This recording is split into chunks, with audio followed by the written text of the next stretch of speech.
Hi and welcome to another episode of Home Coffee Brewing with April. I'm in Istanbul, Kadıköy more specifically, and we're about to go up to Pinar and brew some coffee. Now, a lot of you have seen Pinar on this channel before. She's the former Turkish Bursa champion. And as I always say, home or professionals also brew coffee at home, right? So super excited to go up, see what she's up to, and brew some coffee together.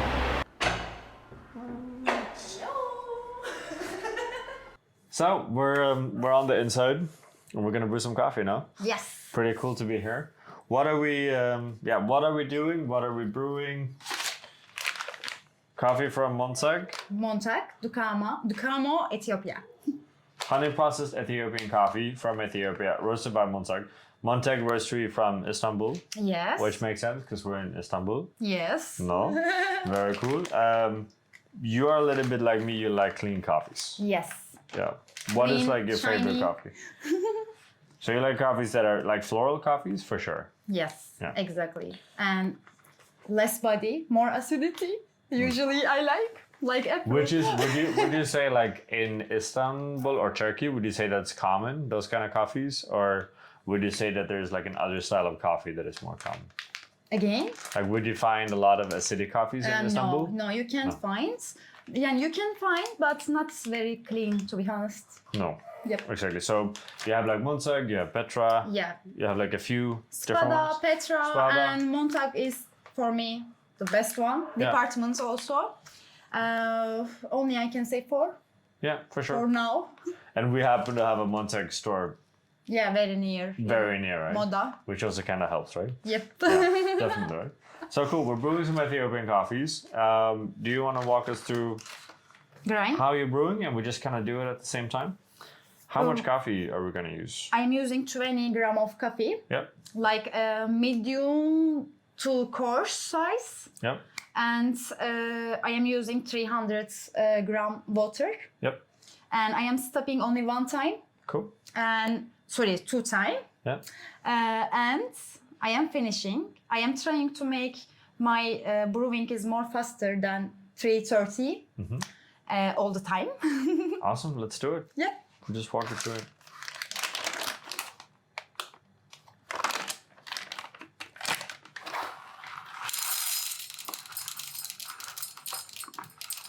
So we're using an Akaya scale, Yes. good scale. Yes, I think good.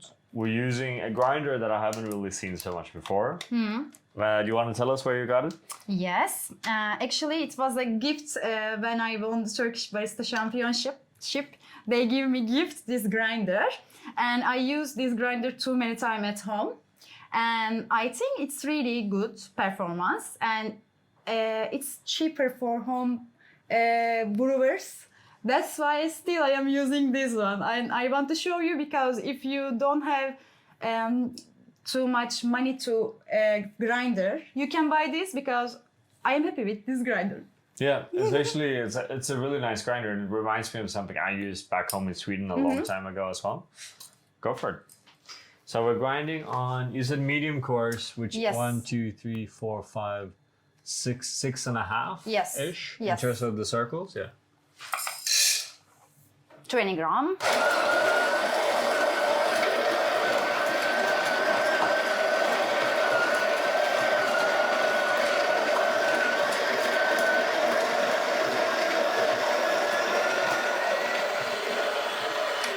The only thing, it's a bit voicey. It's a bit noisy. But it's kind of quick, right? Yes. And I think because it's kind of quick, it's okay. But sure, it's a bit noisy.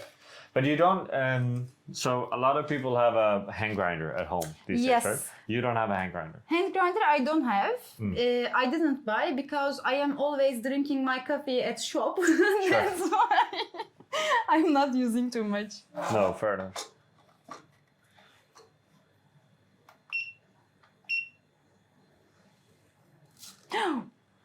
Okay, I forgot. That's totally fine. Yes.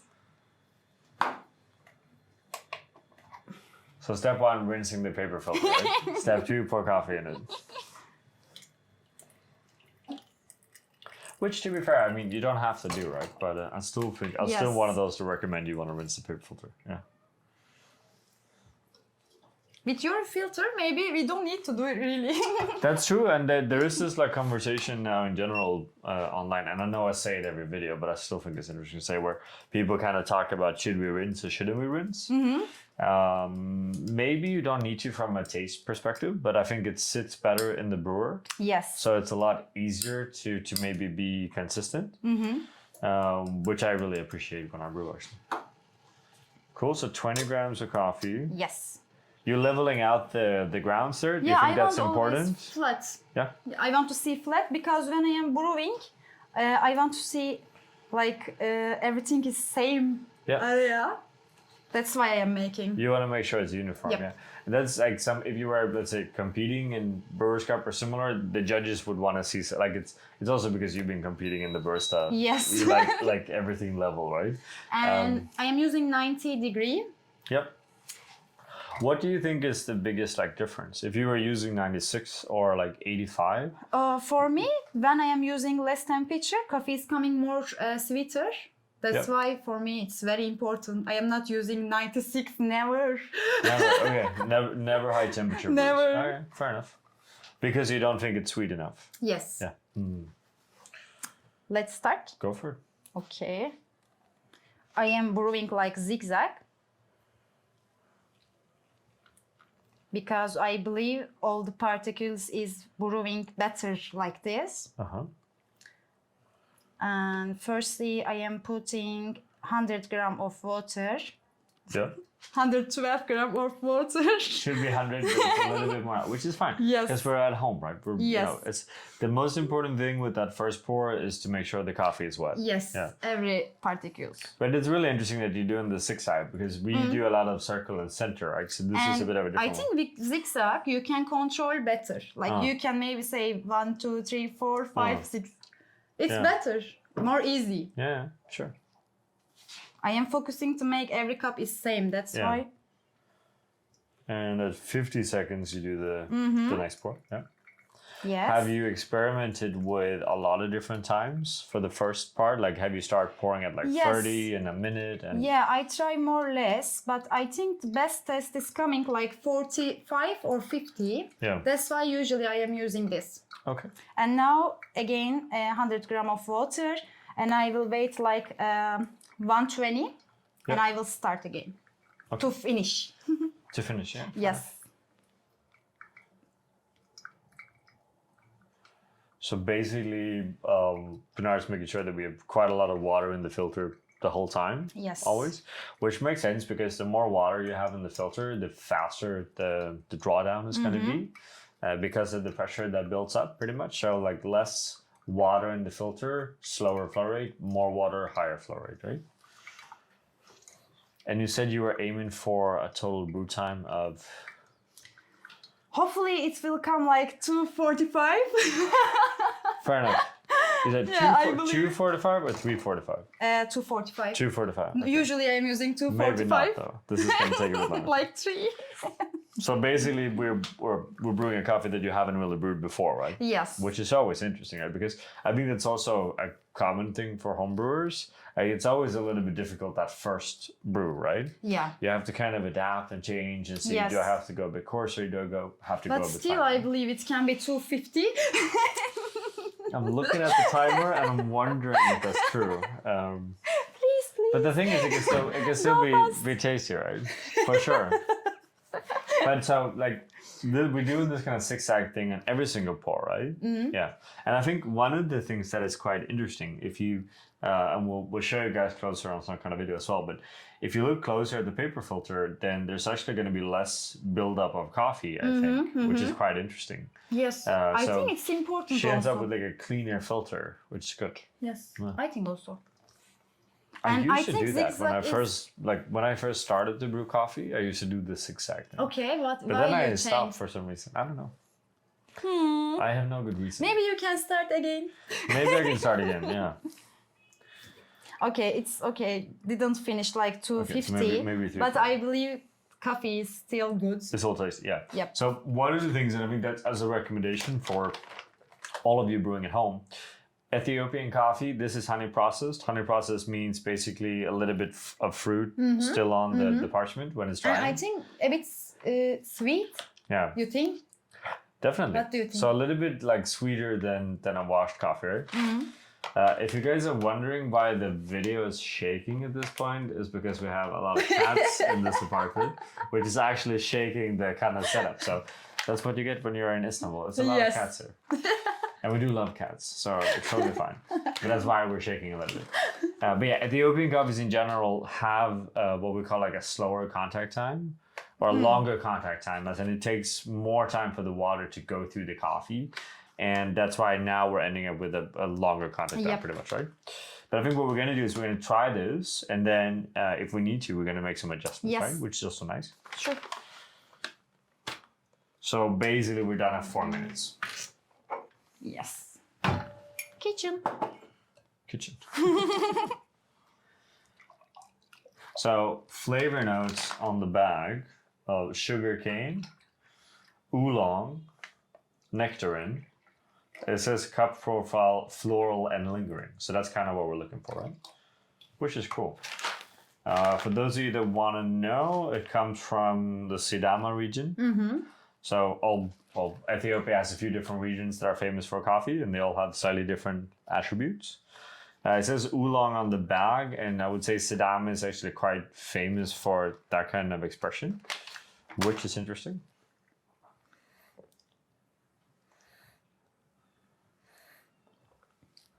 What do we think? She's more critical when it comes to coffee than I am, so I don't worry about what I'm thinking. I'm worrying about what she's thinking. I think if it came more early, its taste will be better. Still good, but if we finish like 250, yeah, it will be better. Yeah. More like a tea, because this coffee is, I think, for me, more like green tea and more acidity, and that's why I didn't get, but still not bad. It's sweet. Yes. It's definitely a bit like heavier, right? But that comes with a longer contact time is going to give you a slightly like heavier character, right? I don't think there's really any way around that, right? But one of the things here most likely would be to go a bit coarser. Yes. On the grind size, pretty much. That would definitely help. Yeah, it will be perfect when we made it coarser. Yeah, should we do that? Yes. Let's do it. So what we're going to do, we're going to do another one. We're going to go coarser. Better one. And then we're going to tell you what we think about that. And long time ago, actually, we take video and we said, don't stop to try. We will try again. that's actually very true though, actually. So we did a second brew, right? Yes. Because we went a little bit coarser, right? So more coarser. On the grinder, we went from 6.5 to almost the coarsest. Yeah. Kind of. Yes. Not really, but kind of, yeah. So way coarser. And we finished way faster. Yep. Which is good. Yeah. So now we're happy. Yeah. Right? And we can try. We need to try and see if it's actually tasty. But we think it is. So faster brew time, little bit more vibrant coffee, more flavor notes, probably. Yes. Not as heavy. And we like lighter coffees with a lot of good flavors. That's kind of what we're trying to do. Let's try. Let's go for it. It's cool because then we can kind of discuss the differences as well between like longer contact time and a bit shorter. So now we were basically 320, 330-ish in total brew time.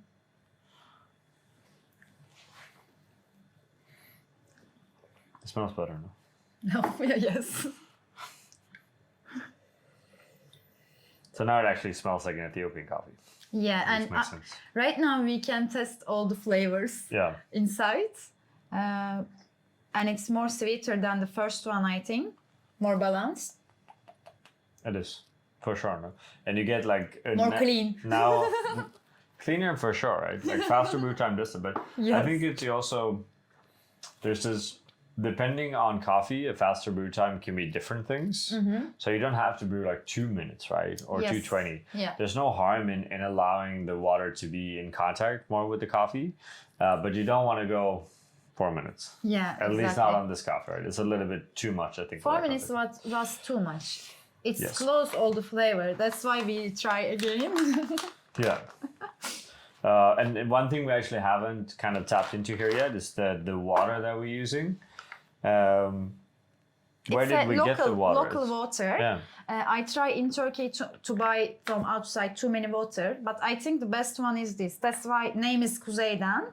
If you interest, you can only order from Getir. And I think this is the best one with coffee. That's why I'm using. Yeah, awesome. I think that's a good reason, right? We've seen that again and again in these videos that it's, tap water is maybe not where you want to be, especially in Turkey or in Copenhagen for that matter. And some kind of bottled water is almost always kind of the better option for home brewing or your local coffee shop, which I would say as well. Cool. So we like this coffee? Yes, I like actually. You like? I like. It's very floral. And I think this kind of the honey process on Ethiopian coffees makes a lot of sense, I think. As you said, it becomes a little bit sweeter, but it's not as a natural in the sense that it doesn't get too fruit forward. It's still like jasmine-y and citrusy and all of this, which you kind of like in Ethiopian coffees. So I think that's pretty cool. One thing I want to ask about as well, because I know you actually have the ceramic version of the April Brewer as well, right? But now we chose to use the plastic version. Any main reason for that, or you just wanted to try something new? For plastic, I think it's coming better. The follow is coming better always for all equipment, and also you put some color. That's why and I actually didn't use before your filter. I think it's good one because before I used Kalita filter, but it was better. Yeah. So obviously you can use a range of different flatbed filters for the April Brewer as well, but we did design one specifically for the brewer, so it kind of makes sense to use it, right? I saw. Yeah, but it's always, I think, and I said this a few times in this series, where sometimes instead of buying a lot of different brewers, it could be fun to kind of buy one brewer and buy several different paper filters instead, because that's going to have a really big impact on the quality of the coffee as well. It will show you how it's changing. Yeah, no, for sure, which is kind of cool. Awesome. Thank you, Pinar. Super cool to see you again. Right? And last one. This is the, I think, best color. Get the green one. Green one. You don't like the pink one? Have you seen the pink one? Pink is I like not the pink my one. favorite, to be honest. Pink but is not I my think favorite. the orange one. Orange is good. Orange but green is is better. Green is cool. Green is the very first one. And I mean, if you guys watching, if you have some recommendations of future colors, you're more than welcome to tap into that and comment and do whatever you want. Okay, I will also. Make more orange for. Yeah, maybe you should do a custom for us. Yes. That's a different conversation, but she happens to be a very good painter. Yeah, maybe. That could actually be really cool. We should. Yeah. So now we're a bit off track here. Anyway, so a little bit of a take on a different recipe. We did a standard 2300, which is cool. Yep. Main takeaway here, pouring technique. Yes, we do zigzag because that's going to be extract better. Yes. Be more uniform. Yes. Which is really cool. Yep. I haven't actually tried that myself, so I'm going to go back home to Copenhagen and try that because I think that's really interesting. Sure. And we would for sure like to know what you guys think about that as well. And especially with this filter, I think. But. Yeah. No, exactly. And I mean, what's interesting is really the visuals on the coffee bed afterwards, which we're going to show you also. And it really looks quite different from a standard circle and center pour, which probably motivates trying it. Montag, local roastery, always kind of cool. Always a bit of part of like what's fun for me is when doing this is like trying new stuff. Yes. Right? Montag I tried before, but it's kind of cool to try it again, right? Awesome. Thank you, Pinar. Super nice of you to like invite us home. Thank all of you guys for watching as well. And as always, subscribe, comment, share, sign up for Patreon to know where I'm kind of going next. It's really helpful for all of you. And thank you for watching and thank you. Have a good day. Bye. We want to give a special thank you to all of our Patreon supporters. It's because of you that we are able to continue to make these videos. And we want you all to feel free to always come with suggestions and ideas on the content that you want to see because we are doing this for you and because of you. Thank you from all of us here at April.